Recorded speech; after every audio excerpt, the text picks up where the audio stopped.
Somewhere, at that very moment, on an ordinary office desk, lay a small object most people would ignore, a USB drive. It made no sound. It gave no warning. It looked harmless, almost forgettable, but inside it was something capable of ending everything. This is how a single, simple mistake unraveled an entire company. It was a Monday morning, the kind that dragged itself into existence. Inside Nexacore Solutions, the air buzzed with fluorescent lights and quiet frustration. Employees moved like clockwork, fueled by coffee and deadlines. Phones rang, keyboards clicked, and conversations blended into a dull corporate rhythm. Among them was Daniel. At 28, he had built a reputation for being dependable, quiet, observant, and skilled in IT support. He was the kind of employee people trusted without question. If something broke, Daniel fixed it. If a password was forgotten, Daniel reset it. Nexacore relied on people like him. The company itself was growing fast, handling sensitive financial data, corporate systems, and even government contracts. On paper, their security was strong. In reality, it had cracks no one wanted to see. That morning, as Daniel stepped out his car in the parking lot, something caught his attention. A small black USB drive lay on the ground. He paused. He glanced around. The lot was quiet. No one nearby. No sign of who might have dropped it. He bent down, picked it up, and turned it over in his hand. No label, he murmured. Strange. For a moment, he hesitated. He could have handed it to security, could have left it where it was. Instead, curiosity spoke louder. Probably just someone's lost drive, he said to himself, slipping it into his pocket. That was the moment everything changed. Hours passed as the day unfolded normally. Emails came in, tickets piled up, systems needed fixing. But inside Daniel's drawer, the USB drive sat silently, waiting. By lunchtime, it had taken hold of his thoughts. What's the worst that could happen? He muttered under his breath. After all, he was IT. If anyone could safely check it, it was him. He pulled it out, examined it once more, then plugged it into his workstation. Nothing happened. No pop-up, no files, no sound, just silence. Daniel frowned. Dead drive, he said, slightly disappointed. After a few seconds, he unplugged it and shrugged. Not worth it. He returned to work, unaware that in those few seconds, the damage had already begun. Hidden deep within that USB drive was a malicious script. It didn't need files to open or buttons to be clicked.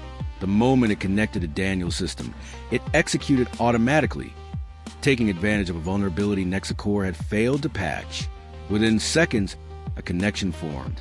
From Daniel's computer to a remote server far away, inside Nexacore's network, someone else was now present, watching, listening, learning. In a dimly lit room thousands of miles away, a man sat before a cluster of screens. Lines of code scrolled endlessly. Network diagrams expanded like webs. He watched carefully, calm, focused, patient. There was no excitement in his expression, no celebration, only precision. He wasn't breaking systems. He was studying people, and Nexacore had just let him in. Days passed without suspicion. Inside the company, everything appeared normal. Meetings continued, deadlines approached, and employees carried on as usual. But beneath that calm surface, something was shifting. The attacker moved quietly through the network, escalating his access step by step.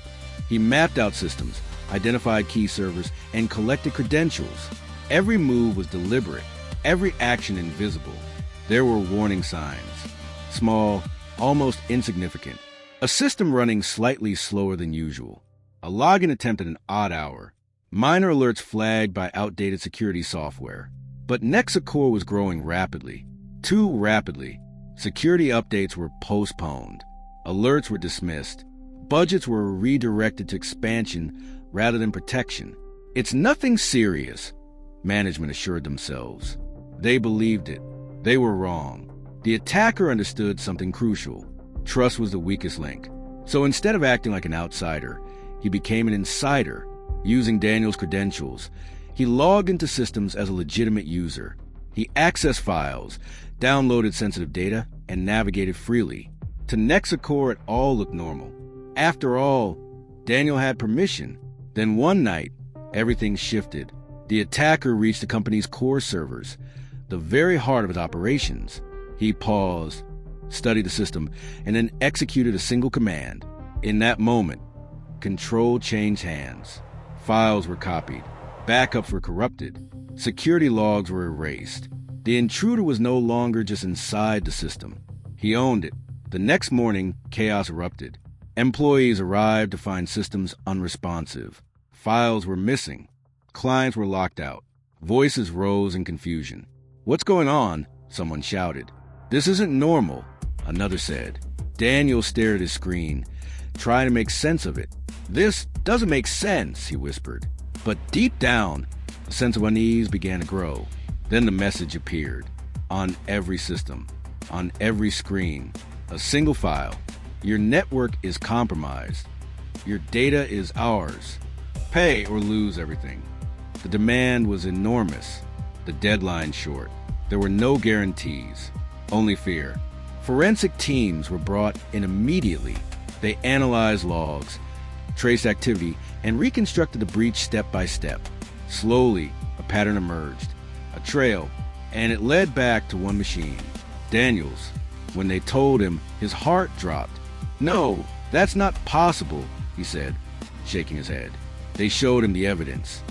The first connection, the initial breach, the exact moment it all began. The USB drive. Daniel's hands trembled. "I just plugged it in," he said quietly. That was all it took. The consequences were swift and devastating. Clients lost trust and pulled their contracts. Investors withdrew their support. Regulators launched investigations. Nexacor's reputation collapsed almost overnight. Lawsuits followed. Financial losses mounted. Within months, the company ceased to exist. It wasn't just hacked, it was destroyed. Daniel lost his job. But what stayed with him wasn't the unemployment. It was the weight, the knowledge that one small decision, one moment of curiosity, had triggered a chain of events that affected hundreds of lives. "I didn't think it would matter," he admitted to himself. But it did. In the end, it wasn't just a USB drive that brought Nexacor down. It was trust. Trust in systems that weren't secure. Trust in warnings that were ignored. Trust in the belief that it won't happen to us. And somewhere right now, there's another USB drive lying on the ground, waiting for someone curious enough to pick it up. Because in the digital world, the smallest mistake can cost everything.